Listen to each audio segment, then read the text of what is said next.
صدری ویسر لی امری واحلل عقدۃ من لسانی یفقہوا قولی احمدک اللہم یا مجیب کل سائل والصلاة والسلام علی من هو افضل الوسائل وعلى آلہ واصحابہ ذوی الفضائل اما بعد فاعوذ باللہ من الشیطان الرجیم بسم اللہ الرحمن الرحیم لعمرک انہم لفی سکرتہم یعمہون صدق اللہ العظیم وصدق رسولہ النبی الکریم الامین ان اللہ وملائکتہ یصلون علی النبی یا ایہا الذین آمنوا صلوا علیہ وسلموا تسلیما الصلاۃ والسلام علیک یا سیدی یا رسول اللہ وعلی آلک واصحابک یا حبیب اللہ مولایا صلی وسلم دائما ابدا علی حبیبک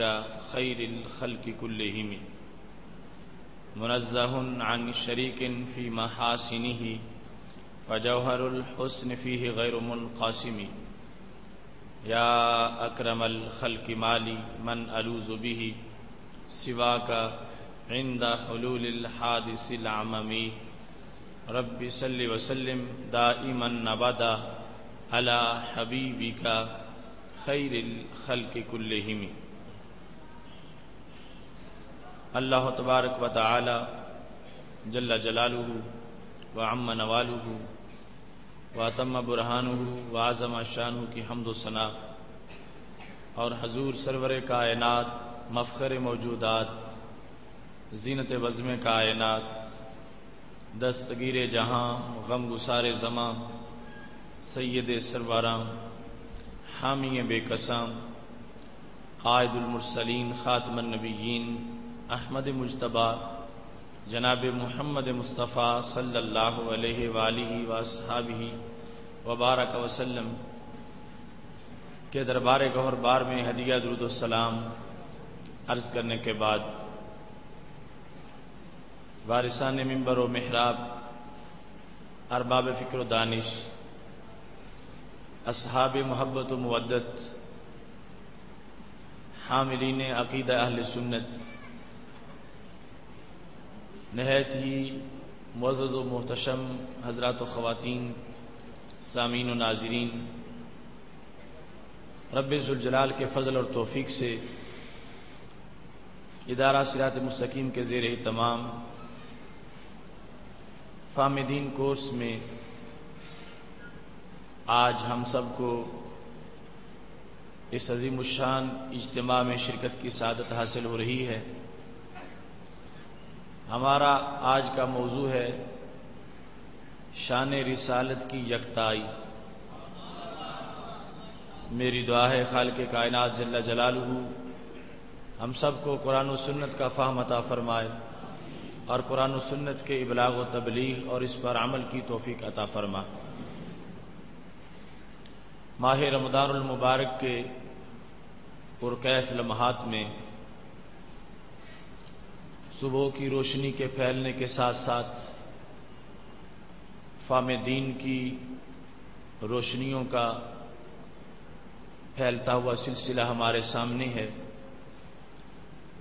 اہل ایمان کے چمکتے ہوئے چہرے پورے ماحول کو وجد آفرین بنا رہے ہیں۔ ایسے میں بڑے ہی اہم موضوع پر ہم سب کو اس وقت گفتگو سننے سنانے کا موقع میسر آ رہا ہے۔ میری دعا ہے خالق کائنات جل جلالہ اس عشرۂ رحمت میں سب کی جھولیوں کو ابر کرم سے معمور فرمائے۔ معزز ناظرین، اس سے قبل منصب نبوت اور عقیدہ مومن کے نام سے گزشتہ سے پیوستہ سال آپ نے گفتگو سماعت کی، اور پھر گزشتہ سال شان رسالت سمجھنے کا ایمانی طریق، یہ گفتگو اور اس موضوع کو آپ نے سنا۔ آج ہے شان رسالت کی یکتائی۔ آپ جانتے ہیں رسالت کا عقیدہ بنیادی عقائد میں سے ہے اور اسلام کی پہچان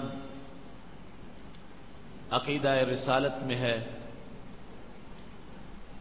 رب ذوالجلال کی توحید اور الوہیت پر یقین کے ساتھ ساتھ اس بات پر کامل یقین کہ حضرت محمد مصطفیٰ صلی اللہ علیہ وسلم اللہ کے آخری نبی ہیں، اس سے ہمارا یقین اور عقیدہ استوار ہوتا ہے۔ شان رسالت کے سلسلہ میں نہایت ہی حساس اور محتاط انداز اور رویے کی ضرورت ہے۔ آج چونکہ ہمارے ماحول میں اس سلسلے میں عمومی طور پر کوتاہی برتی جا رہی ہے، رسول اللہ صلی اللہ علیہ وسلم کے بارے میں گفتگو کرنے سے پہلے یہ سوچنا چاہیے کہ ہم کس ذات کے بارے میں لب کشائی کرنے والے ہیں۔ نبی اکرم نور مجسم شفیع معظم صلی اللہ علیہ وسلم کے معاملات پر ڈسکس کرتے ہوئے انسان کو پہلے محبتوں اور عظمتوں کے سارے حوالے ذہن میں رکھنے چاہیے۔ آج ہمارے عرف اور ہمارے ماحول کو کچھ ایسی ناہمواریوں کا سامنا ہے کہ جس کی وجہ سے دکھ اور درد سینوں میں محسوس ہوتا ہے کہ شان رسالت کے بارے میں گفتگو کرتے ہوئے کچھ لوگ ان تقاضوں کو پیش نظر نہیں رکھتے جن کو رکھے بغیر شان رسالت کے بارے میں بات ہی نہیں ہو سکتی۔ اس واسطے چند ایسے امور کو واضح کرنا بین الاقوامی فلور پر اور ہر جگہ ہمارے لیے ضروری ہے تاکہ ہر شخص کا یقین محفوظ رہے اور اس کی زبان سے ایسے کلمات نہ نکلیں جو دوسرے لوگوں کے لیے باعث تکلیف اور باعث دکھ ہوں۔ سید عالم نور مجسم شفیع معظم صلی اللہ علیہ وسلم کی ذات کا معاملہ ہو، ہمارے محبوب علیہ السلام کی صفات کا معاملہ ہو یا تعلیمات کا معاملہ ہو یا معمولات کا معاملہ ہو، کسی جہت سے بھی سید عالم نور مجسم شفیع معظم صلی اللہ علیہ وسلم کے بارے میں گفتگو کرتے وقت عامیانہ انداز نہیں ہونا چاہیے۔ آپ کی ہر جہت اتنی عظیم ہے اور ہر پہلو اس قدر تابناک ہے کہ جس وقت ایک مومن اس کا تذکرہ کرے گا تو ایمانی اور ایقانی انداز میں یوں تذکرہ ہوگا کہ جس سے واقعی یہ محسوس ہو کہ ایک انسان بات کرتے وقت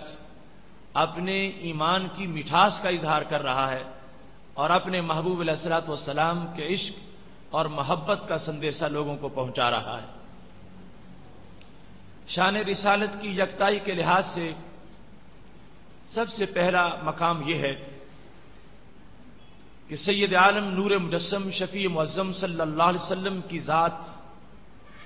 دیگر تمام انسانی ذاتوں سے یکتا ہے۔ آپ کی ذات کو ایمان کا معیار بنایا گیا۔ کوئی شخص اس وقت تک کامل مومن نہیں ہو سکتا جس وقت تک کہ سید عالم نور مجسم شفیع معظم صلی اللہ علیہ وسلم کی ذات گرامی پر اسے غیر مشروط یقین نہیں ہوتا اور محبوب علیہ الصلوۃ والسلام سے ہر چیز سے بڑھ کر وہ پیار نہیں کرتا۔ جب کوئی شخص حضرت محمد مصطفیٰ صلی اللہ علیہ وسلم کی ذات گرامی کو اس کائنات میں ہر چیز پر سب سے مقدم سمجھتا ہے اور سب سے بڑا محبوب قرار دیتا ہے، اسی کے ساتھ ہی اس شخص کے ایمان کو عروج ملتا ہے اور ایمان مکمل ہوتا ہے۔ اور اگر یہ صورتحال کسی کو زندگی بھر میسر نہ ہو تو اس کا ایمان نامکمل اور ادھورا ہوتا ہے اور اسے کبھی بھی اپنے ایمان کی لذت اور حلاوت محسوس نہیں ہوتی۔ اس سلسلہ میں بخاری شریف کا یہ مقام پیش نظر رکھنا چاہیے۔ حضرت عبداللہ بن ہشام رضی اللہ تعالیٰ عنہ کہتے ہیں کننا مع النبی صلی اللہ علیہ وسلم وهو آخذ بید عمر بن الخطاب، ہم رسول اللہ صلی اللہ علیہ وسلم کے ساتھ تھے اور نبی اکرم صلی اللہ علیہ وسلم نے حضرت عمر بن خطاب رضی اللہ تعالیٰ عنہ کا ہاتھ پکڑا ہوا تھا۔ ایسے انداز میں قال له عمر، حضرت سیدنا عمر رضی اللہ تعالیٰ عنہ بولے اور کہنے لگے یا رسول اللہ صلی اللہ علیہ وسلم لأنت احب الی من کل شیء الا نفسی، یا رسول اللہ صلی اللہ علیہ وسلم آپ مجھے ہر چیز سے محبوب ہیں،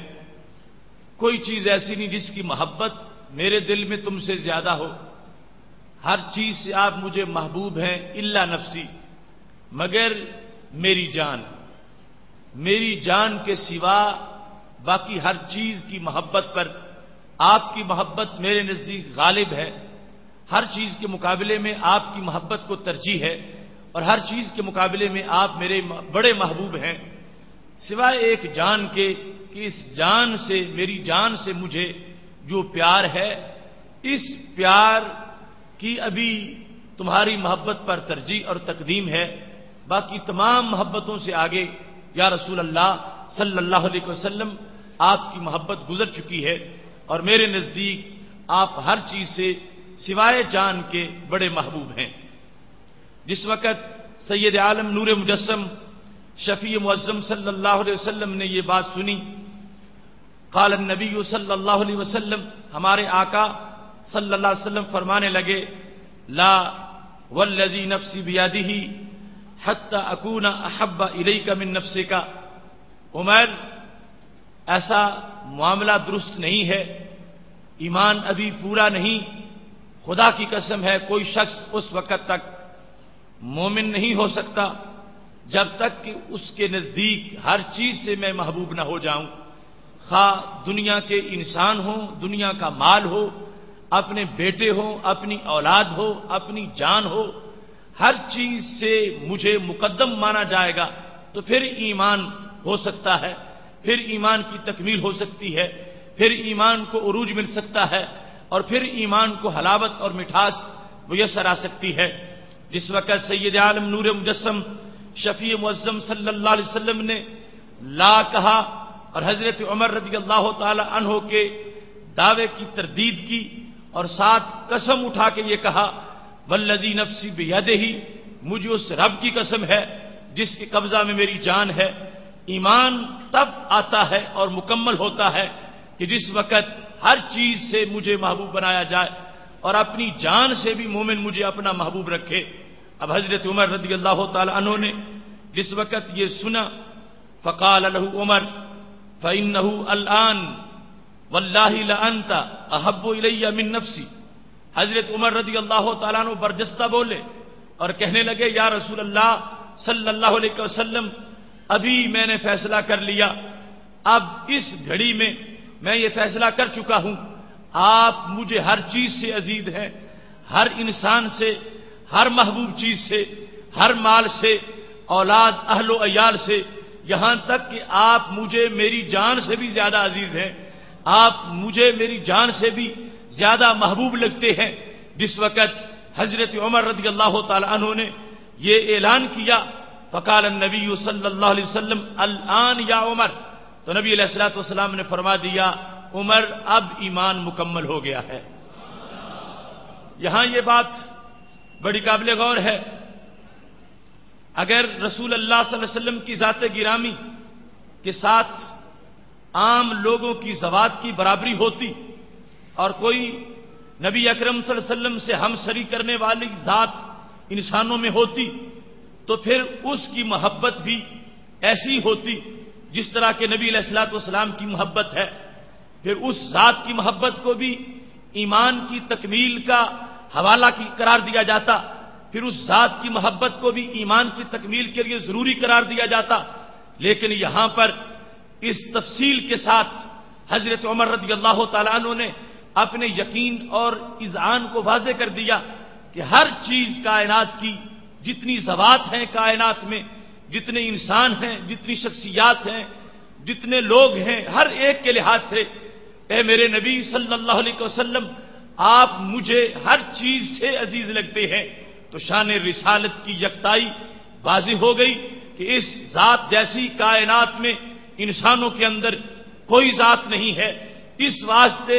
اس ذات کی محبت ہر محبت پر مقدم ہونی چاہیے، اور اس ذات کی محبت ہر محبت سے آگے ہونی چاہیے، اور صرف چاہیے ہی نہیں بلکہ فرض ہے، تب جا کے ایمان مکمل ہوگا اور ایمان کو تکمیل ملے گی۔ تو سیدنا عمر رضی اللہ تعالیٰ عنہ کی گواہی کے مطابق اور خود رسول اللہ صلی اللہ علیہ وسلم کی تعلیم کے مطابق یہ عقیدہ واضح ہوا کہ شان رسالت کی یکتائی جب تک انسان کے ذہن میں نہیں آتی اس وقت تک ایمان کامل نہیں ہوتا۔ یکتائی یہ ہے کہ اس شان جیسی کوئی شان نہیں ہے، ان کی ذات جیسی کسی کی ذات نہیں ہے، ان کے ہم پلہ کوئی انسان نہیں ہے، ان کے مثل کوئی بن نہیں سکتا۔ اگر کسی کی مثلیت کا کوئی گمان ہوتا، کوئی وہم ہوتا یا کسی طرح کی کوئی گنجائش ہوتی تو پھر محبت کے لحاظ سے اس آخری اعلان کی ضرورت نہ پڑتی۔ جب رسول اللہ صلی اللہ علیہ وسلم یہ اعلان فرما رہے تھے عمر اپنی ذات سے بھی مجھے عزیز سمجھو، مجھے محبوب سمجھو، جس طرح پوری کائنات سے مجھے محبوب سمجھتے ہو، تو پھر جا کے ایمان مکمل ہوگا۔ پتہ چلا یہ شان رسالت کی یکتائی ہے کہ مومن اس وقت تک کامل ایماندار ہو ہی نہیں سکتا، نہ ایمان آ سکتا ہے پوری طرح اور نہ باقی رہ سکتا ہے جب تک وہ شان مصطفیٰ صلی اللہ علیہ وسلم کی یکتائی کو مان نہیں لیتا۔ لہذا پہلے نمبر پر اس یکتائی کا جو سبق ہے وہ یہ ہے کہ حضرت محمد مصطفیٰ صلی اللہ علیہ وسلم سے اتنا پیار کیا جائے، اتنی محبت کی جائے کہ آپ کو کائنات میں ہر چیز سے سب سے بڑا اپنے لیے محبوب تصور کیا جائے اور اس کی تصدیق رکھی جائے کہ حضرت محمد مصطفیٰ صلی اللہ علیہ وسلم کی محبت میرے دل میں کائنات کی ہر چیز سے کہیں زیادہ ہے۔ شان رسالت کی اس یکتائی کے اندر دوسرے نمبر پر جس چیز کو سمجھنا لازم ہے اور ہمارے عرف میں اس کو ذہن کے اندر بٹھانا ضروری ہے وہ یہ ہے کہ آپ کی ذات کے بارے میں اضافہ ہی اضافہ مانا جائے، کہیں کمی، کوتاہی اور کسی بخل اور کسی کجی کا یقین نہ ہو۔ سید عالم نور مجسم شفیع معظم صلی اللہ علیہ وسلم کا کوئی عمل مبارک پڑھنے میں کتاب میں ملا، کسی نے سنایا، تو کبھی بھی کوئی امتی سید عالم صلی اللہ علیہ وسلم کے عمل کے ساتھ اپنا مقابلہ نہ کرے، نبی علیہ الصلوۃ والسلام کے معمولات کے برابر اپنے معمولات کا وزن نہ تولے۔ شان رسالت کی یکتائی ماننے کے لیے ضروری ہے کہ اگر کسی موقع پر کوئی ایک عمل نبی علیہ الصلوۃ والسلام کا سامنے آتا ہے اور یہ اپنا 1000 عمل بھی اس طرح کا رکھتا ہو جس طرح کے عمل کی ایک فرد کی مثال نبی علیہ الصلوۃ والسلام کی طرف سے ملی ہے، تو مومن کے لیے یہ لازم ہے اپنے 1000 کو معمولی جانے اور نبی علیہ الصلوۃ والسلام کے ایک عمل کو 1000 سے کہیں زیادہ مانے، پھر جا کے ایمان برقرار رہ سکے گا۔ اگر اس نے تولنا شروع کر دیا اور نبی علیہ الصلوۃ والسلام کی نیکی پر اپنی نیکی کی برابری شروع کر دی یا اپنی نیکی کی کو ترجیح دینا شروع کر دیا، یا یہ خیال آ گیا معاذ اللہ کہ ہمارے نبی علیہ الصلوۃ والسلام نے اس معاملے میں کوئی اتنا بڑا عمل نہیں کیا، یا اس طرح کی کوئی صورتحال جس وقت کسی کے ذہن میں آ جائے گی تو اس کا ایمان ضائع ہو جائے گا۔ آج ہمارے لیے لمحہ فکریہ ہے، چھوٹے چھوٹے منہ والے لوگ نبی علیہ الصلوۃ والسلام کے مقام پر جس وقت بات کرتے ہیں اس وقت ان کو خیال نہیں رہتا کہ ہم کس ذات کی بات کر رہے ہیں اور کس شخصیت کی بات کر رہے ہیں۔ آئیے میں تمہارے سامنے اس کا بھی ایک پرنور حوالہ پیش کرتا ہوں کہ سید عالم نور مجسم شفیع معظم صلی اللہ علیہ وسلم کو رب ذوالجلال نے ہر جہت عمل میں عظمت عطا فرمائی ہے، خواہ دیکھنے میں عمل آپ کا تھوڑا نظر آئے یا دیکھنے میں عمل آپ کا زیادہ نظر آئے، ہر لحاظ سے خالق کائنات نے وہ یکتائی دی ہے آپ کو کہ آپ کا تھوڑا عمل بھی دنیا بھر کے عاملوں کے اوپر کہیں زیادہ نظر آئے گا۔ اس سلسلہ میں مسلم شریف کی حدیث شریف ہے، حضرت عبداللہ بن عمر بن عاص رضی اللہ تعالیٰ عنہ کہتے ہیں اتیت رسول اللہ صلی اللہ علیہ وسلم یصلی جالسا، میں نبی اکرم صلی اللہ علیہ وسلم کے پاس حاضر ہوا تو میں نے دیکھا کہ ہمارے نبی علیہ السلام بیٹھ کے نماز پڑھ رہے، یعنی نفل بیٹھ کے ادا کر رہے تھے۔ حضرت عبداللہ بن عمر بن عاص کہتے ہیں جب نبی علیہ السلام نے سلام پھیرا تو میں نے یہ سوال کیا، حدثت یا رسول اللہ صلی اللہ علیہ وسلم انک قلت صلاۃ الرجل قائدا علی نصف الصلاۃ، یا رسول اللہ صلی اللہ علیہ وسلم یہ آپ کی طرف سے مجھے حدیث پہنچی ہے، یہ آپ کا اپنا فرمان ہے، ایک شخص اگر بیٹھ کے نفل پڑھے گا تو اس کو کھڑے ہو کر نفل پڑھنے والے کے مقابلے میں نصف ثواب ملے گا، یہ آپ کا فرمان مجھ تک پہنچا ہے۔ اس وقت میں نے آپ کو دیکھا کہ آپ بیٹھ کے نفل پڑھ رہے ہو، جبکہ فضیلت کا تقاضا یہ ہے کہ کھڑے ہو کے نفل ادا کیے جائیں، چونکہ کھڑے ہونے کی عظمت آپ نے خود بیان کی کہ انسان اس وقت کھڑا ہو کے نفل ادا کرے گا تو ثواب زیادہ ملے گا، بیٹھ کے ادا کرے گا تو ثواب تھوڑا ہوگا۔ اب یہاں پر آپ کا ہر عمل ہمارے لیے مشعل راہ ہے، اور آپ کے ہر عمل کے اندر نور ہے، آپ کے ہر عمل کے اندر روشنی ہے۔ یا رسول اللہ صلی اللہ علیہ وسلم اس وقت جو صورتحال عملاً مجھے نظر آ رہی ہے وہ اس قول کے برخلاف ہے،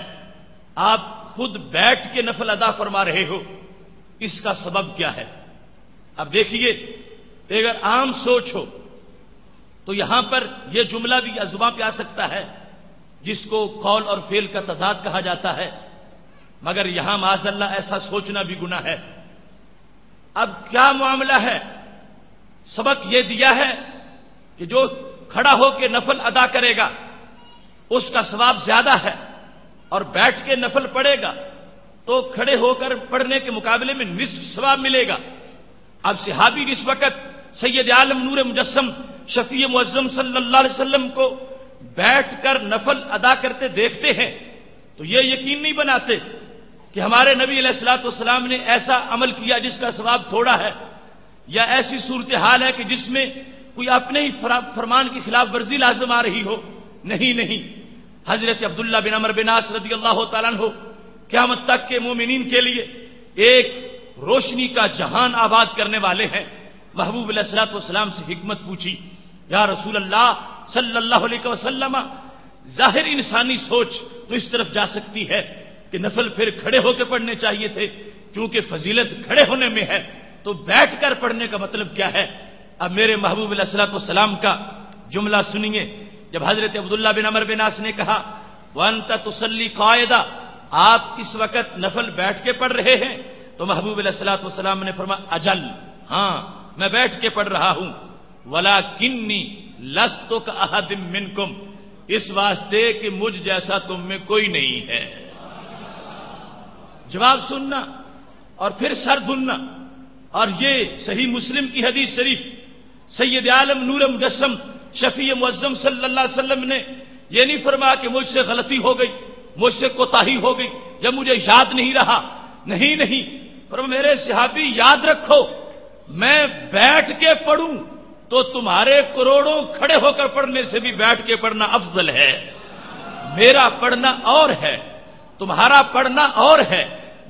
میری حیثیت اللہ کے دربار میں اور ہے، تمہاری حیثیت اللہ کے دربار میں اور ہے۔ صحابی پوچھتے ہیں محبوب بیٹھ کے پڑھ رہے ہو؟ فرمایا اجل، ہاں بیٹھ کے پڑھ رہا ہوں، لیکن کمی کا خیال نہ کرنا، ثواب کے گھٹ ہونے کی نہ سوچنا۔ کیوں؟ فرمایا لیکن لستو کاحد منکم، میں تم میں سے کسی کی طرح نہیں ہوں، تم میری طرح نہیں ہو، تم میرے ہم پلہ نہیں ہو سکتے، تم میری مثل نہیں ہو، میں اور ہوں تم اور ہو، تمہاری بندگی اور ہے میری بندگی اور ہے، میرا قیام کرنا اور ہے تمہارا قیام کرنا اور ہے۔ تم گھنٹوں قیام کر کے اگر نفل پڑھو ان کی وہ فضیلت نہیں ہوگی جو میں بیٹھ کے چند منٹوں میں پڑھوں گا تو وہ فضیلت مل جائے گی، اس واسطے کہ خالق کائنات جل جلالہ نے مجھے یکتا بنایا ہے۔ اگر قیام کر کے کھڑا ہو کے نفل پڑھتا ہوں پھر بھی وارے نیارے ہوتے ہیں، اور اگر بیٹھ کے رب کو سجدہ کرتا ہوں پھر بھی اللہ کی رحمت کے نظارے ہوتے ہیں۔ محتشم سامعین حضرات، شان رسالت کی یکتائی کے سلسلہ میں اس مضمون کو نہایت ہی محفوظ کرنے کی ضرورت ہے۔ صحیح مسلم شریف کا یہ فرمان سید عالم نور مجسم شفیع معظم صلی اللہ علیہ وسلم فرمانے لگے، لاکنی لست کاحد منکم، میں تم میں سے کسی کی طرح نہیں ہوں۔ ایسا ہی معاملہ تھا جس وقت نبی علیہ الصلوۃ والسلام مسلسل روزہ رکھتے تھے، صحابہ نے بھی صوم وصال شروع کر دیا، یعنی جس میں روزے کی افطار نہ کی جائے اور ایک روزے کو دوسرے کے ساتھ ملا لیا جائے۔ پھر جس وقت صحابہ کرام علیہم رضوان کمزور ہونے لگے، نبی علیہ الصلوۃ والسلام نے فرمایا کیوں ہو گئے ہو ایسے؟ کہنے لگے یا رسول اللہ صلی اللہ علیہ وسلم ہم روزہ رکھتے ہیں اور اس کو پھر ملا دیتے ہیں۔ تو آپ نے فرمایا ایسا کیوں کرتے ہو؟ کہنے لگے دعا سے لو۔ نبی علیہ السلام چونکہ آپ کرتے ہو تو ہم بھی کرتے ہیں، آپ ایک روزہ افطار کیے بغیر دوسرے کے ساتھ ملاتے ہو تو ہم نے بھی ملانا شروع کر دیا۔ تو نبی علیہ الصلوۃ والسلام نے فرمایا لست کہیاتکم، میں کوئی تمہاری جیسا نہیں ہوں اور تم میرے جیسے نہیں ہو، میرا معاملہ اور ہے، میرے انداز اور ہیں اور میرے تقاضے اور ہیں، تمہیں اپنی حد تک سوچنا ہوگا اور اپنی حیثیت سے دیکھنا ہوگا۔ اس واسطے سید عالم نور مجسم شفیع معظم صلی اللہ علیہ وسلم نے بارہا ایسے الفاظ بول کے ایکم مثلی، کون ہے تم میں جو میری مثل ہو؟ آپ نے واضح فرما دیا کہ رب ذوالجلال نے مجھے یکتا شان دی ہے اور یہ منفرد مقام ہے، لہذا محبوب علیہ الصلوۃ والسلام کی اللہ کے دربار میں جو ویلیو ہے اس کے لحاظ سے سرکار کا بیٹھ کے نفل پڑھ لینا ان کا بھی وہ مرتبہ ہے جو ہم کروڑوں بار کھڑے ہو کے پڑھیں تو ہمیں میسر نہیں آ سکتا، تاکہ لوگوں کو پتا چلے کہ رب ذوالجلال کے دربار میں جو یکتائی اس مقام اور محبوب علیہ السلام کے مرتبے کی ہے وہ دنیا میں اور کسی بھی شخصیت کو میسر نہیں ہے۔ اس مقام پر وضاحت کے لیے حضرت مجدد الفسانی رحمۃ اللہ علیہ کا ایک مکتوب تمہارے سامنے پیش کرتا ہوں۔ دفتر سوئم کے اندر مکتوب نمبر 127 ہے۔ حضرت مجدد الفسانی رحمۃ اللہ علیہ ارشاد فرماتے ہیں، مزارعان و قلبہ رانان نیز خدمت بادشاہ می کنن اما خدمت مقربان دیگرس۔ فرمانے لگے ایک بادشاہ کے کچھ مزارے ہوتے ہیں اور کچھ قلبہ ران یعنی ہل چلانے والے ہوتے ہیں۔ ایک بادشاہ کی خدمت مزارے بھی کرتا ہے اور ہل چلانے والا بھی کرتا ہے، اور اسی بادشاہ کی خدمت اس کا ایک مقرب بھی کرتا ہے۔ ایک طرف اس کا مقرب ہے جو اس کے دربار میں بڑے منصب پر اس کے ساتھ بیٹھا ہوا ہے، وہ بھی بادشاہ کی خدمت کر رہا ہے، اور دوسری طرف مزارے بھی بادشاہ کے کھیت میں ہل چلا کے اس بادشاہ کی خدمت کر رہا ہے۔ مجدد الفسانی فرماتے ہیں، آجا نام زراعت و قلبہ رانی بردن عین معصیت است۔ یہ جو مقرب ہے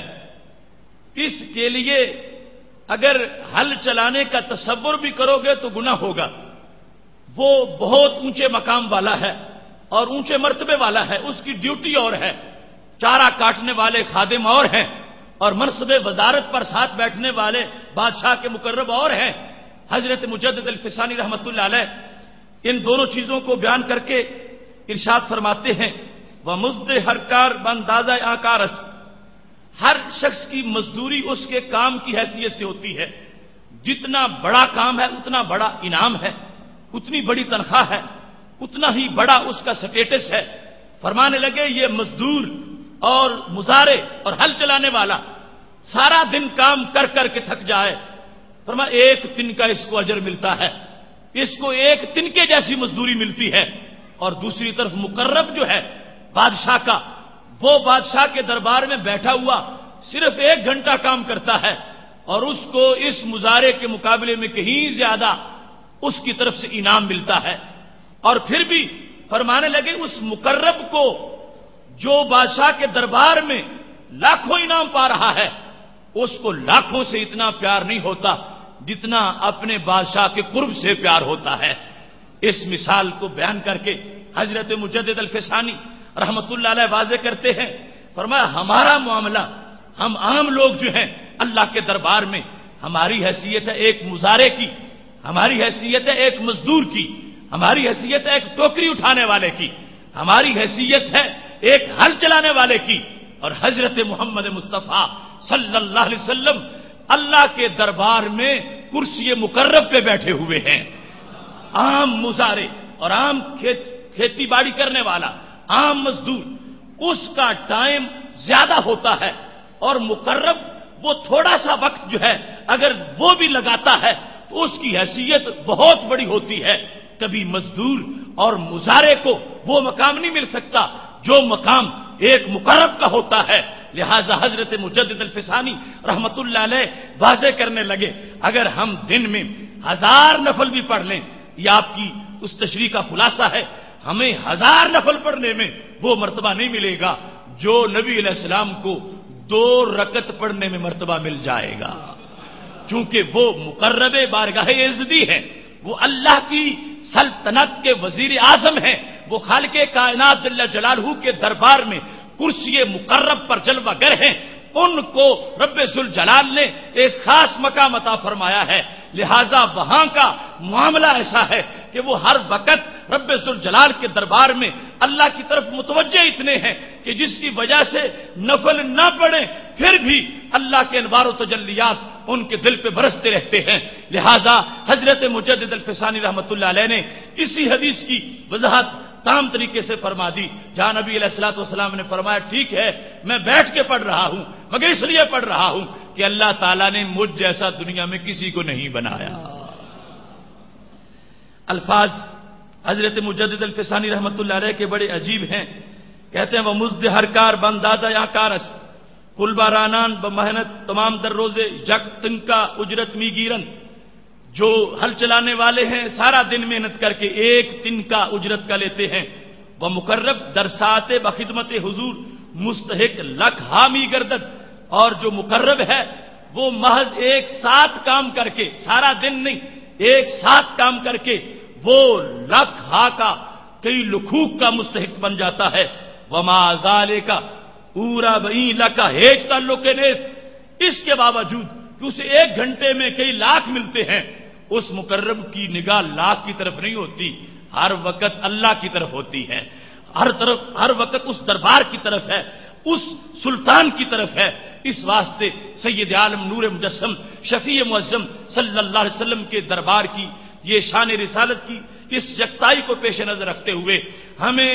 نبی علیہ الصلوۃ والسلام کے مرتبہ کے مطابق گفتگو کرتے وقت یہ سوچنا ہے کہ کبھی بھی کوئی امتی یہ نہ کہے کہ میں عمل میں اپنے نبی علیہ السلام کے برابر ہو گیا ہوں، یا میں زیادہ نفل پڑھتا ہوں، یا میں زیادہ روزے رکھتا ہوں، یا میں نے حج زیادہ کر لیے ہیں، نبی علیہ السلام نے 1 حج کیا تھا میں نے اتنے کر لیے ہیں میرے حج زیادہ ہو گئے ہیں۔ نہیں، محبوب علیہ الصلوۃ والسلام کا 1 کروڑوں پر بھاری ہے، اس واسطے کہ رب ذوالجلال نے ان کو ہر چیز سے منفرد مقام عطا فرمایا ہے۔ تیسرے نمبر پر شان رسالت کی یکتائی کا تقاضا یہ ہے کہ وہ انداز اختیار کیا جائے گفتگو کا کہ جہاں کوئی دوسرا کمی کا پہلو نہ نکلتا ہو، یہ ایمان والوں کے لیے لازمی ہے۔ اس سلسلہ میں بھی سیاستہ کی یہ حدیث شریف بڑی اتھینٹک اور ایک معیار کی حیثیت رکھتی ہے۔ حضرت ابو قتادہ رضی اللہ تعالیٰ عنہ کہتے ہیں سید عالم نور مجسم شفیع معظم صلی اللہ علیہ وسلم تشریف فرما تھے کہ ایک شخص آ گیا، آ کے اس نے نبی علیہ السلام سے سوال کیا، سوال ویسے عام سا تھا، پوچھنے لگا کیف تصومو، یا رسول اللہ صلی اللہ علیہ وسلم آپ کیسے روزہ رکھتے ہیں؟ کیف تصومو، کیسے روزہ رکھتے ہیں؟ مطلب یہ تھا رمضان المبارک کے علاوہ روزانہ رکھتے ہو، 1 دن چھوڑ کے رکھتے ہو، کتنے مہینے میں رکھتے ہو؟ یہ سوال کا مطلب تھا۔ کیف تصومو، آپ روزہ کیسے رکھتے ہیں، آپ کے روزے کی کیفیت کیا ہے؟ جس وقت اس شخص نے یہ پوچھا فغاضب رسول اللہ صلی اللہ علیہ وسلم، نبی علیہ الصلوۃ والسلام کو غصہ آ گیا کہ تم نے یہ مجھ سے سوال کیوں کیا؟ اب سوچنا بڑی گہری بات ہے، شان رسالت کی یکتائی کا معاملہ، نبی علیہ الصلوۃ والسلام سے صحابی پوچھ بیٹھے کیف تصومو، روزہ کیسے رکھتے ہو؟ تو نبی علیہ الصلوۃ والسلام غصے میں آ گئے، اتنا غصہ تھا حضرت عمر رضی اللہ تعالیٰ عنہ کہتے ہیں میں نے کہا رضینا باللہ ربا وبالاسلام دینا وبمحمد نبیا نعوذ باللہ من غضب اللہ وغضب رسولہ. حضرت عمر رضی اللہ تعالیٰ عنہ بار بار کہتے رہے محبوب ہم اللہ کو رب مانتے ہیں، اسلام کو دین مانتے ہیں، تجھے غیب دان نبی مانتے ہیں، یہ غصہ ہم سے برداشت نہیں ہوتا. میں پناہ مانگتا ہوں اللہ کی، اللہ کے غضب سے اور آپ کے غضب سے. یا رسول اللہ صلی اللہ علیہ وسلم ایسا غصہ اس کی اسباب کیا ہیں؟ اب دیکھنا سید عالم نور مجسم شفیع معظم صلی اللہ علیہ وسلم جو ہر وقت مسکرائیں، ہر وقت ابر کرم جن کی طرف سے برستا رہے اور غلاموں کے لیے دامان رحمت کھول کے رکھیں، مگر اس موقع پر پوچھنے والے نے پوچھا صرف اتنا ہے کیف تصومو، محبوب روزہ کیسے رکھتے ہو؟ تو نبی علیہ الصلوۃ والسلام کو غصہ آ گیا. سبب کیا تھا؟ شان رسالت کی یکتائی دیکھیے. سبب یہ تھا کہ تم نے سوال غلط کیا، تمہیں سوال کا انداز نہیں آتا. تم مجھ سے کیوں پوچھتے ہو کیف تصومو؟ پوچھو کیف اصومو. مجھ سے نہ پوچھو کہ محبوب تم کیسے روزہ رکھتے ہو. اے پوچھنے والے یہ پوچھو میں کیسے رکھوں. کیف تصومو تم نے کیوں کہا؟ اور میرا معاملہ اور ہے، تمہارا معاملہ اور ہے. میرا روزہ رکھنے کا انداز، اس کے پیچھے اسباب اور ہیں، اس کے پیچھے تقاضے اور ہیں. تم اپنی بات کرو، اپنی حیثیت کے مطابق پوچھو، اپنا نصاب پوچھو. تم نے پوچھتے وقت ایسا کیوں پوچھا کہ جس کے جواب میں کوئی ایسا لفظ بھی آ سکتا ہے جو لفظ سن کے ہو سکتا ہے کہ تمہارا ایمان خراب ہو جائے، ہو سکتا ہے تمہارا یقین خراب ہو جائے. تم نے پوچھا کیف تصومو، روزہ کیسے رکھتے ہو؟ اور میں اس کے جواب میں جس وقت میں بتاؤں گا کہ میں روزہ ایسے رکھتا ہوں تو اس کے اندر ہو سکتا ہے پوچھنے والا ان روزوں کو تھوڑا سمجھے، ہو سکتا ہے پوچھنے والا ان روزوں کو اپنے اوپر واجب سمجھ لے، ہو سکتا ہے پوچھنے والے کا کہیں خیال چلا جائے اور میں اس کو یہ پتہ نہیں ہوگا کہ میں نے تھوڑے رکھے تو کیوں تھوڑے رکھے، میں نے زیادہ رکھے تو کیوں زیادہ رکھے، میں نے ملا کے رکھے تو کیوں زیادہ ملا کے رکھے. فرمایا اس کے پیچھے ایک میری ذات کی اپنی خصوصیت ہے، میرے اپنے معاملات ہیں. میں نے امت کے لیے نرمی بھی پیدا کرنی ہوتی ہے، میں نے امت کے لیے ابر کرم بھی بننا ہوتا ہے، میں نے روزانہ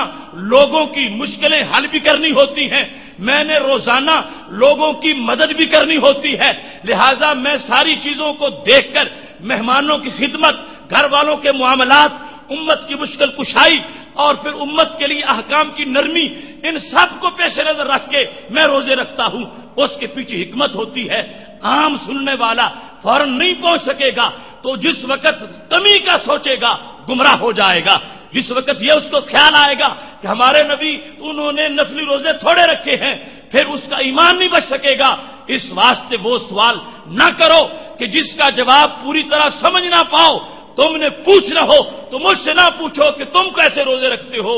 جس نے پوچھنا ہے وہ یہ پوچھے یا رسول اللہ میں کیسے روزے رکھتا رہوں. محتشم صاحب حضرات، اب اس سلسلہ میں سید عالم نور مجسم شفیع معظم صلی اللہ علیہ وسلم نے جس وقت غصہ فرمایا تو آپ نے اس یکتائی کو واضح کیا کہ میری ذات کے معاملے دوسروں سے جدا ہیں، ان کے بارے میں الفاظ بھی جدا ہونے چاہیے، سوال کا انداز بھی جدا ہونا چاہیے. اور ہر شخص کے لیے یہ درست نہیں ہے جو حکمت جانتا نہ ہو اور وہ راز اور سر سے واقف نہ ہو، وہ سیرت پر تبصرے نہ کرے. فرمایا یہ معاملہ حساس ہے، حکمت کے پیش نظر اگر تھوڑا کیا گیا تو وہ سمجھے گا شاید ویسے ہمارے نبی علیہ السلام نے یہ نیکی تھوڑی کی ہے جس کی وجہ سے کفر آ جائے گا، ایمان زائل ہو جائے گا، ایمان رائے گاہ ہو جائے گا. تو شان رسالت کی یکتائی کے لحاظ سے ہر مومن پر ضروری ہے کہ وہ بولتے وقت ہمیشہ اس بات پر اپنا یقین رکھے کہ ہمارے نبی علیہ الصلوۃ والسلام میں کمال ہی کمال ہے، عروج ہی عروج ہے، شان ہی شان ہے، عظمت ہی عظمت ہے. خال لفظ کوئی ایسا سامنے آ جائے کہ جس میں کمی کا وہم پڑتا ہو، مگر مومن کی شان یہ ہے وہ کمی کا نہیں سوچے گا، جب بھی سوچے گا اپنے پیغمبر کی شان کی برتری کا سوچے گا. اسی سلسلہ میں چوتھا اہم معاملہ وہ یہ ہے شان رسالت کی یکتائی کا، کہ رسول اللہ صلی اللہ علیہ وسلم کی غلامی کو سند نجات سمجھا جائے۔ سند نجات جو شخص مانتا ہے پھر شان رسالت کی یکتائی پر یقین رہے گا۔ اگر نبی علیہ الصلوۃ والسلام کی غلامی کو سند نجات نہیں مانتا تو پھر شان رسالت کی یکتائی کے لحاظ سے یقین ڈھیلا ہو جائے گا۔ لیکن یہ بات ذہن میں رکھیے، یہ جو سند نجات میں کہہ رہا ہوں یہ عقیدے کے لحاظ سے، ورنہ عمل کا جو معاملہ ہے وہ تو ضرور پوچھ ہوگی ہر شخص سے، اور جو جہاں کوتاہی ہوگی سزا بھی ہو سکتی ہے، مگر بالآخر جنت میں داخل ہو جائے گا۔ لیکن اگر کسی شخص کو اس سلسلہ میں شک رہتا ہو کہ نبی علیہ الصلوۃ والسلام کا کلمہ تو میں نے پڑھا ہے، پتہ نہیں یہ کلمہ فائدہ بھی دیتا ہے یا نہیں، پتہ نہیں نبی علیہ السلام کی غلامی کا کوئی مجھے قیامت کے دن فائدہ حاصل ہوتا ہے یا نہیں، اگر ایسا اس کا یقین ہے تو وہ کوئی یقین نہیں، اس کی کوئی حیثیت نہیں ہوگی اور نہ ہی اس کو فائدہ میسر آئے گا۔ یہ مومن کے ایمان کے لیے شرط اول ہے کہ نبی علیہ الصلوۃ والسلام پر یقین رکھتے ہوئے پھر اس کو یہ پکا یقین ہونا چاہیے کہ جب سرکار کا کلمہ میں نے پڑھ لیا ہے تو عقیدے اور ایمان کے لحاظ سے مجھے جنت میں جانے سے کوئی چیز نہیں روک سکتی۔ ہاں عمل کا معاملہ ہے، کوشش کرتا رہوں گا تاکہ مکمل عمل ہو جائے اور ڈائریکٹ اس بندے کو جنت عطا کر دی جائے۔ بخاری شریف میں ہے، حضرت علی رضی اللہ تعالیٰ عنہ اس کی روایت کرتے ہیں، رسول اللہ صلی اللہ علیہ وسلم نے ایک لشکر بھیجا، واستعمل علیہم رجلا من الانصار، ان کا امیر ایک انصاری صحابی کو بنا دیا، وامرہم، اور نبی علیہ السلام نے سب کو حکم دیا، ان یسمعوا لہ ویطیعوہ، کہ جو یہ تمہارا امیر تمہیں کہے تم نے بات ماننی ہے اور اس پہ عمل کرنا ہے۔ یہ حکم دیا امیر کے سامنے، سارے صحابہ جن کو لشکر میں بھیجا تھا۔ اب جس وقت لشکر پہنچ گیا، فَأَغْضَبُوهُ فِي شَيْءٍ، وہ جو کارکن تھے اس امیر کے، ان سے کوئی ایسی حرکت ہو گئی جس کی وجہ سے امیر کو غصہ آ گیا۔ اس نے کیا کیا؟ اس نے کہا اجمعوا لی حطبا، سارے لکڑیاں اکٹھی کرو۔ وہ جو پورا لشکر تھا جس کو نبی علیہ الصلوۃ والسلام نے بھیجا ہے، ایک صحابی کو امیر بنایا ہے، وہ امیر کہنے لگے لشکر والوں سب لکڑیاں اکٹھی کرو۔ جب لکڑیاں اکٹھی ہو گئیں تو کہا اوقدوا نارا، اب آگ جلا دو، لکڑیوں کو آگ لگاؤ۔ فاوقدوا، انہوں نے آگ لگا دی۔ جس وقت آگ بھڑکنے لگی بہت سی لکڑیوں کے اندر، اب یہ امیر صاحب ان سارے صحابہ کو اکٹھا کر کے خطاب کرنے لگے، الم یامرکم رسول اللہ صلی اللہ علیہ وسلم ان تسمعوا لی وتطیعوا، تم نے یہ سنا تھا نا کہ نبی علیہ السلام نے تجھے فرمایا تھا کہ جو میرا آرڈر ہوگا وہ تمہیں ماننا ہے۔ سب نے کہا ہم نے سنا تھا، نبی علیہ السلام نے ہمیں حکم دیا کہ یہ تمہارے امیر ہیں اور امیر کا کہنا ماننا ہے اور امیر کے کہنے پہ عمل بھی کرنا ہے۔ یہ بات وہ صحابی جو امیر تھے اس کا اقرار کروا کے دیگر صحابہ سے انہوں نے کہا پھر سن لو، فادخلوها، میرا آرڈر ہے اس آگ میں داخل ہو جاؤ۔ اب عجیب معاملہ تھا، سارے صحابہ سمجھدار، آگ جل رہی ہے اور اطاعت امیر کا عجیب موقع آ گیا ہے۔ امیر کہنے لگے نبی علیہ السلام نے خود کہا تھا کہ تم نے میری بات ماننی ہے اور میں تمہیں حکم دے رہا ہوں، یہ جو لکڑیوں میں آگ تم نے لگا دی ہے اب اس میں داخل ہو جاؤ۔ اب ایک طرف ظاہری حکم تھا اور دوسری طرف ایک باطنی عقیدہ تھا۔ جس وقت امتحان ہوا تو صحابہ کرام علیہم رضوان جو وہاں پہ موجود ہیں، فناظر بعضهم الی بعض، ایک دوسرے کی طرف دیکھنے لگے کہ ہمارے امیر صاحب ہمیں کیسا حکم دے رہے ہیں، خودکشی ہم کریں، آگ میں جل جائیں، داخل ہو جائیں، یہ کیسے ہو سکتا ہے؟ جس وقت انہوں نے بار بار اپنے امیر کا یہ حکم سنا فادخلوها، کہ آگ میں داخل ہو جاؤ، تو صحابہ نے ایک ہی جواب دیا، کہنے لگے سنو امیر صاحب، انما فررنا الی رسول اللہ صلی اللہ علیہ وسلم من النار، اس آگ سے بچنے کے لیے تو ہم نے نبی علیہ السلام کا کلمہ پڑھا تھا، اور اگر سرکار کا کلمہ پڑھ کے بھی ہم نے آگ میں ہی جانا ہے تو ہمارے کلمہ کا فائدہ کیا ہوگا؟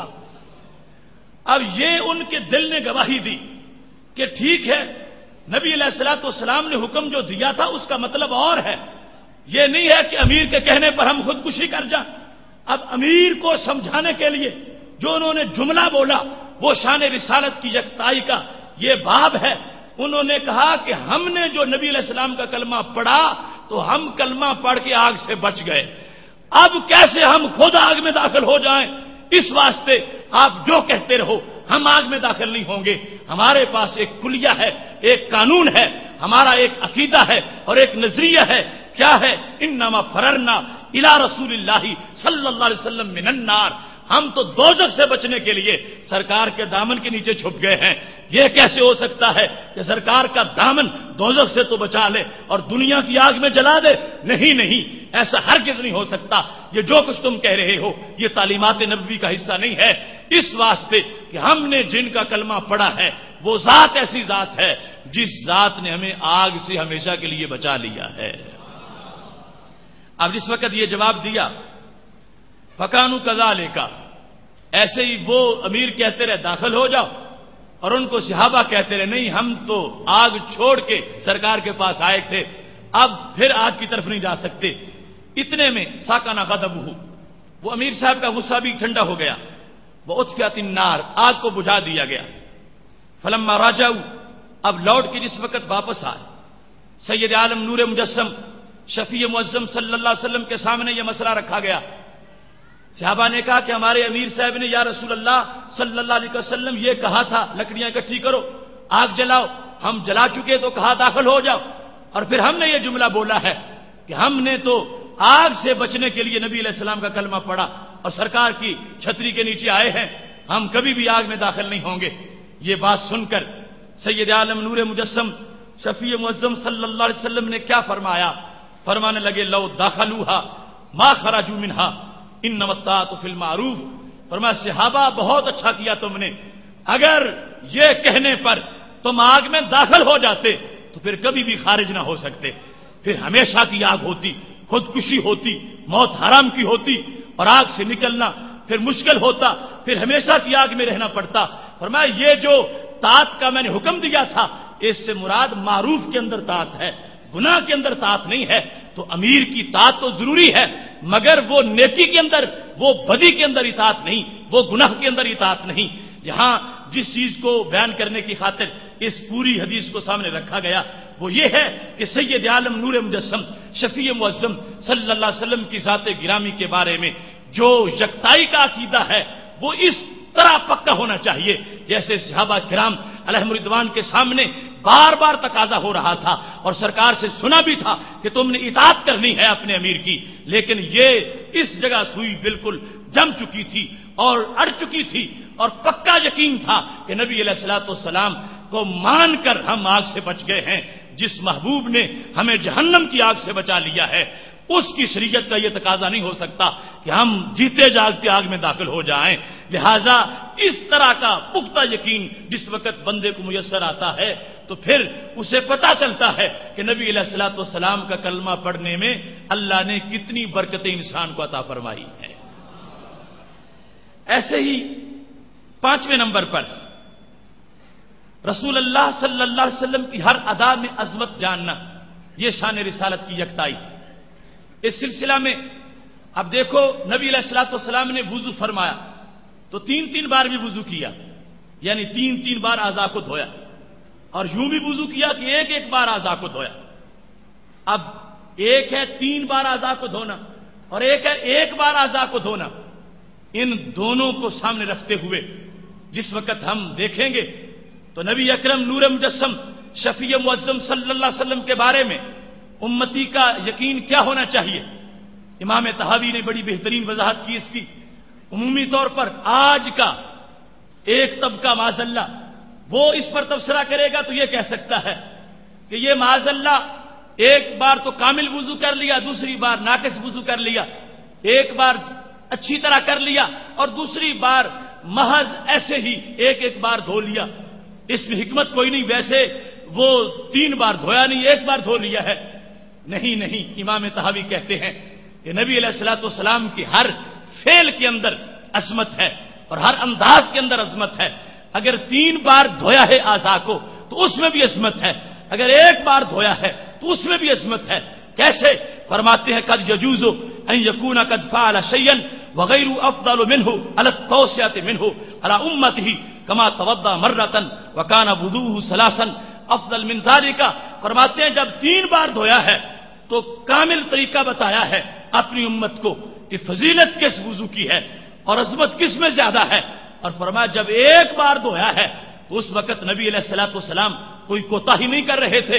نبی علیہ السلام وضو میں کوئی کمی نہیں کر رہے تھے. توسیہ اپنی امت کو یہ سبق دے رہے تھے کہ اگر جلدی میں یا پانی تھوڑا ہونے کی صورت میں ایک بار بھی آزاد ہو لو گے نماز پھر بھی ہو جائے گی. تو دونوں میں ایک نور ہے, دونوں میں ایک روشنی ہے. اس کو معاذ اللہ کوئی یہ نہ کہے کہ ہمارے نبی علیہ السلام کبھی 3 بار دھو لیتے ہیں, کبھی 1 بار دھو لیتے ہیں, پتہ نہیں چلتا سنت ہمارے لیے کیا ہے. نہیں, کوئی یہ بھی نہ کہے کہ کہیں معاذ اللہ مشقت کی وجہ سے کہا اب 3 بار نہیں دھویا جاتا 1 بار دھو لیتا ہوں. نہیں, محبوب علیہ الصلوۃ والسلام امت پر کرم کرنے کے لیے, امت پر شفقت کرنے کے لیے اور امت پر رحمت کرنے کے لیے اگر 3 بار دھوتے ہیں پھر بھی کمال کرتے ہیں, 1 بار دھوتے ہیں پھر بھی کمال کرتے ہیں. شان رسالت کو سمجھنے کا جو طریق ہے اور اس کی جو یکتائی ہے, اس سلسلہ میں یہ بات بھی پیش نظر رہے. لوگوں کا غصہ ہوتا ہے,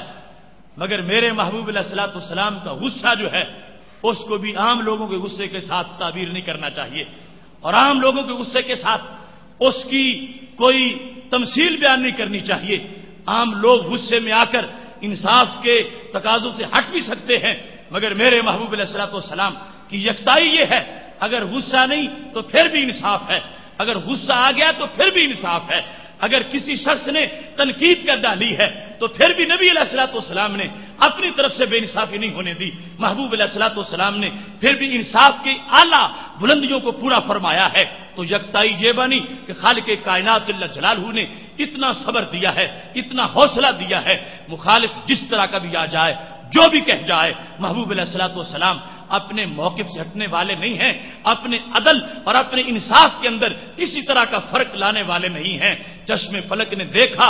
جیسا بھی موقع آیا ہے محبوب علیہ الصلوۃ والسلام کے غصے نے بھی لوگوں کو انصاف کر کے بتایا ہے. اس سلسلہ میں بخاری شریف کی یہ حدیث شریف سامنے رکھنی چاہیے. حضرت زبیر رضی اللہ تعالیٰ عنہ جو ہمارے آقا صلی اللہ علیہ وسلم کے پھوپھی زاد بھائی ہیں, ان کا اور ایک منافق کا جھگڑا ہو گیا تھا. اس پر بھی بخاری شریف میں لفظ انصاری بولا گیا, مگر انصاری سے مراد نہیں کہ جس نے کلمہ پڑھا ہوا ہے مومن. انصاری سے مراد یہ ہے کہ وہ منافق تھا مگر انصار کے قبیلے سے شمار ہوتا تھا, مومن نہیں تھا. اس واسطے واضح طور پر شارحین بخاری نے اس کی وضاحت کی. اب پانی کا مسئلہ تھا, وہ ایک میدان سے پانی جس وقت بارش کا اکٹھا ہو کے نالی میں آتا اور پھر آگے زمینوں میں وہ پانی تقسیم ہوتا, جس کی زمین قریب ہوتی پہلے وہ لگاتا, پھر بھر جاتی پھر اگلا لگاتا. اس طرح حضرت زبیر رضی اللہ تعالی عنہ کا کی جو پہلی تھی ان کا رقبہ جو تھا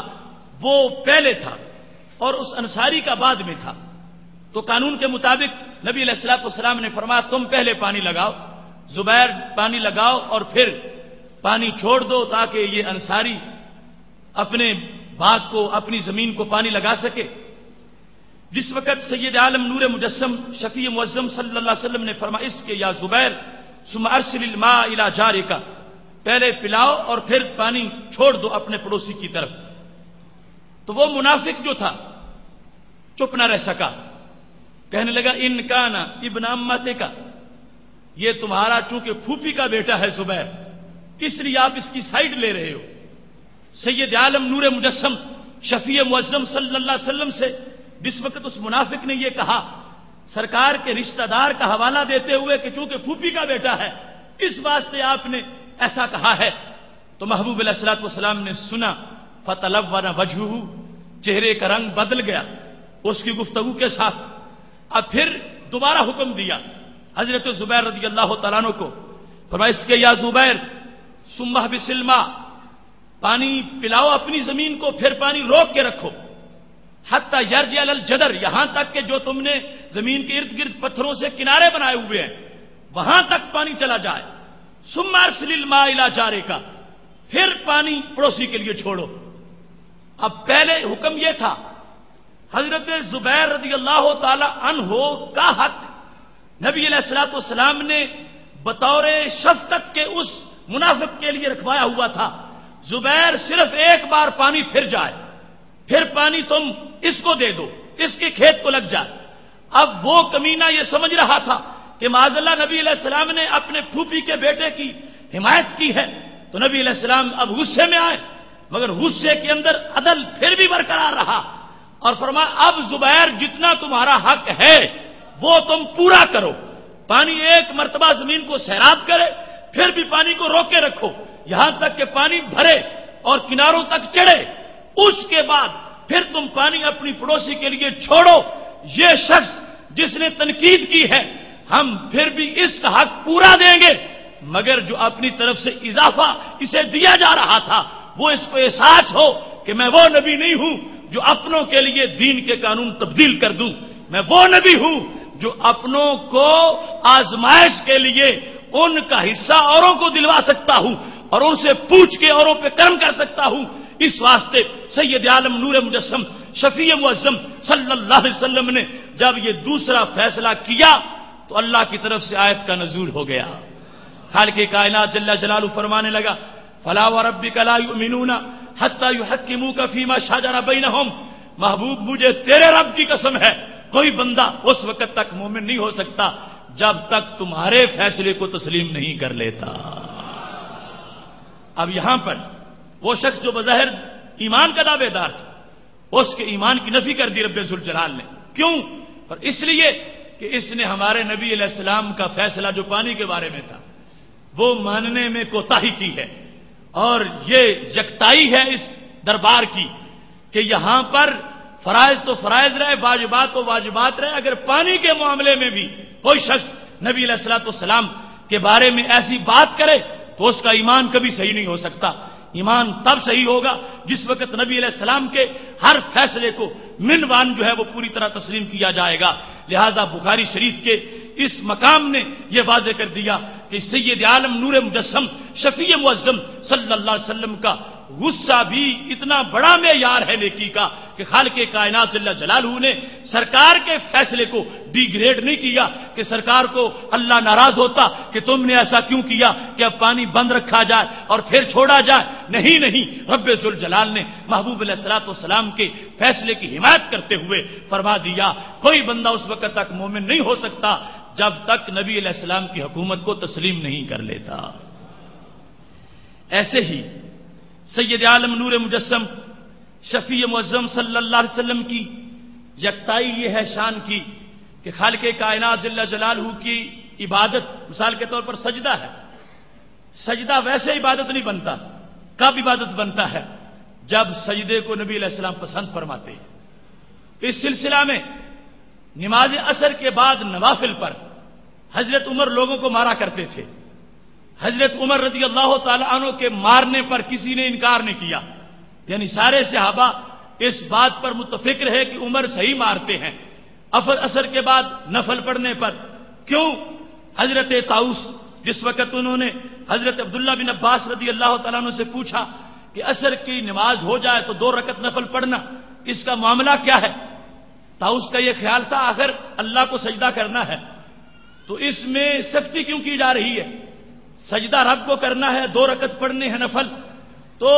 حضرت عمر لوگوں کو مارتے بھی ہیں کہ کیوں تم نے نفل پڑھے؟ تو حضرت عبداللہ بن عباس رضی اللہ تعالیٰ عنہ کہنے لگے لوگوں سن لو، عبادت اس طرح نہیں بنتی کہ ایک خاص حیت میں سر زمین پہ رکھ دیا جائے تو اس کو عبادت کہا جائے، عبادت تب عبادت بنتی ہے جب اس رکھنے کو سرکار پسند بھی فرمائے۔ اگر نبی علیہ السلام پسند کر دیں تو پھر عبادت ہے، اگر نبی علیہ السلام اس حرکت اس کو پسند نہ کریں تو پھر عبادت نہیں ہے۔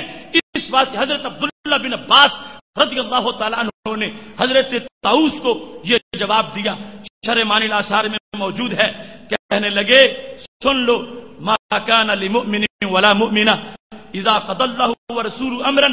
ان يكون لهم الخيرة من امرهم، اور کسی مومن مرد اور کسی مومن عورت کے لیے